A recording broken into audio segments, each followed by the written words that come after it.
All right, so on this episode, we don't have a subject, but we're going to just touch base on what's going on in the industry right now. Straight to the point, this what you do and what you don't do. No bullshit, sugarcoat when it comes to repairs and maintenance. Advice you can go to. Full sin, no edits, cause just go to. Full sin, and we'll get you done right. Full sin, and we'll get you going right. Full sin, keep it going day and night. And this ain't just a podcast, we get it right and keep it tight.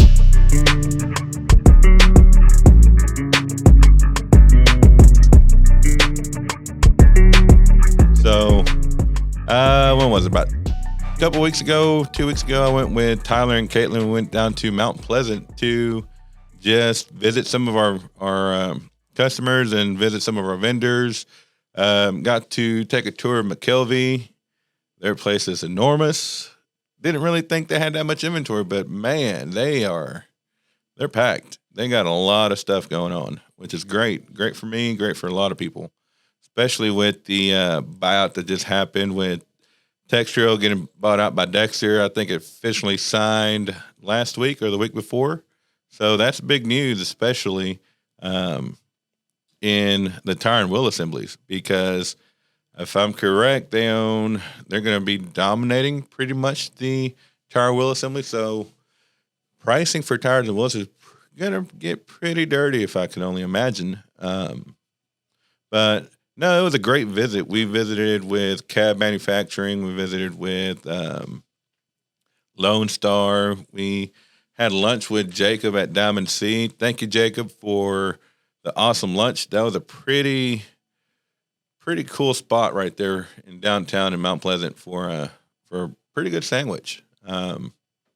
We took a little quick tour of the inside facility.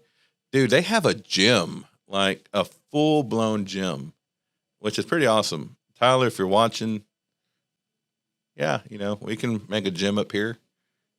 We can. That's going to be a podcast room. /gym. No, podcast room. But no, it was pretty cool. Just seeing how the atmosphere at Diamond C was on the inside was awesome. It was real open. If you've never been, I would recommend always going and just taking a tour if you're able to.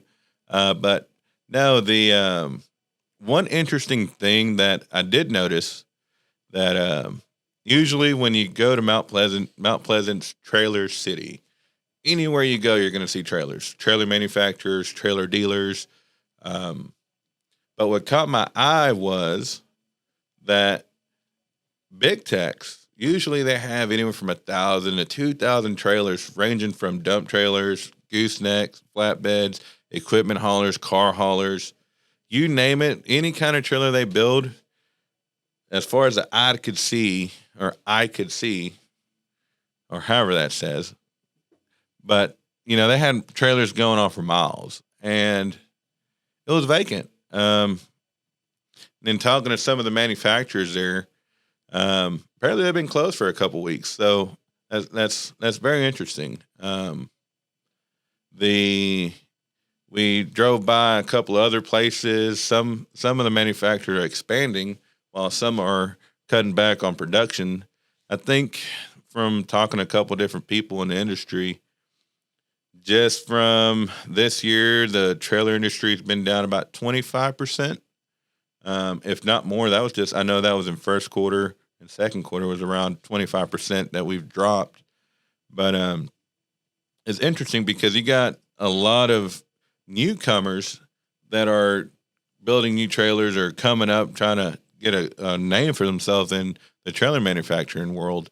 And you got Caltech, 5-Star, you have Cab Manufacturing, Float Ride, and just a couple of others. Those are just a few to name, but just in our area, those are some newer names that are coming up in the industry, making a name for themselves and making a footprint in this industry where, your name brands but still are, Big Tex, Max D, Diamond C, Texas Pride, Gatorade, which I really haven't seen much of Gatorade, but yet again, they're out in the East Coast in Florida.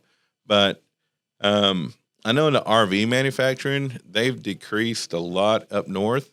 I'm real good friends with a trailer manufacturer or axle manufacturer up north, and their business has dropped. Even with some of these bigger companies, their business has dropped in the axle manufacturing about 50%, just with some of the new things going on or new buyouts that are taking place. So it's going to be interesting this last quarter of the year, and then just 2023. I'm going to say it's going to be a real tough one. Or not tough in a sense of hard to get stuff, but just tough on the economy just for stuff that's going on. And I think next year, election year? No. This midterms.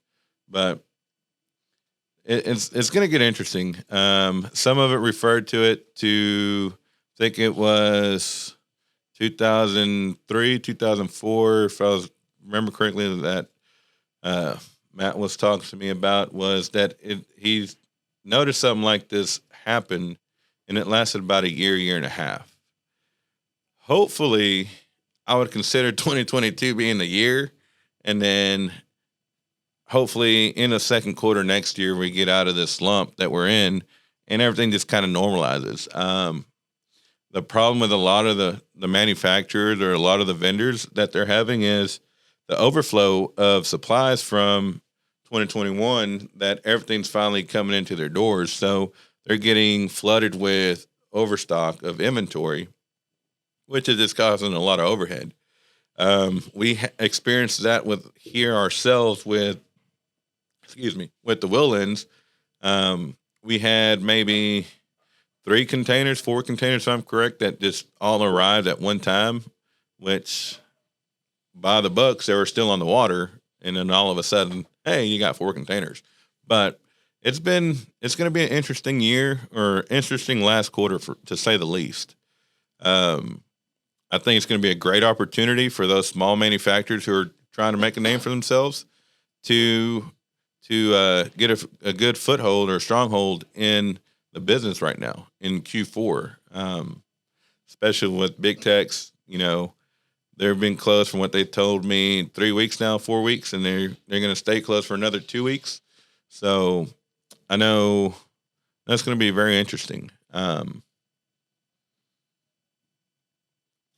What's new here? I would say the accountability chart's kind of working its way in, and everything's working where it should be. Everybody's rowing in the same direction, and I think things will be a good way to end of the year and get a good stronghold. I know we had a marketing meeting that I felt I was in college because I didn't understand not one bit of what was going on, but I did. Yeah, Kiefer knew what was going on. I was kind of on the side just doodling, but no, it's very interesting because if your team's not doing that, focusing on what your niche is, or what your focus is, and focus on your core values, on trying to push that message at the same time that you're trying to push your product.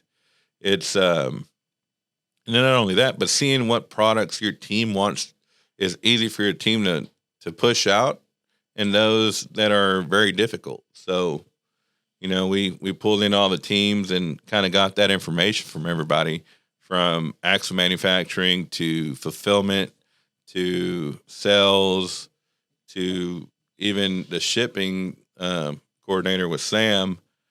And I know what I'm going to talk about on my next one. But no, most definitely, it's great. But now that's pretty much what's going on in the industry that I can think of, that I've been in a loop with. But yeah, if you haven't watched any of the other episodes, go ahead and check out the link in the bio, and just check out all our previous content, and then stay tuned for what's to come. If you need any trailer parts, you know where to go, the Trailer Parts Outlet. But no, that's pretty much it for this one. Sayonara, adios amigos. Dos Equis, if you're still watching, I still have your beer in my intro video. So that would be pretty cool. Just that's free promotion for you. All I'm asking is for like a 24-pack or a keg. Not much, but till then, guys,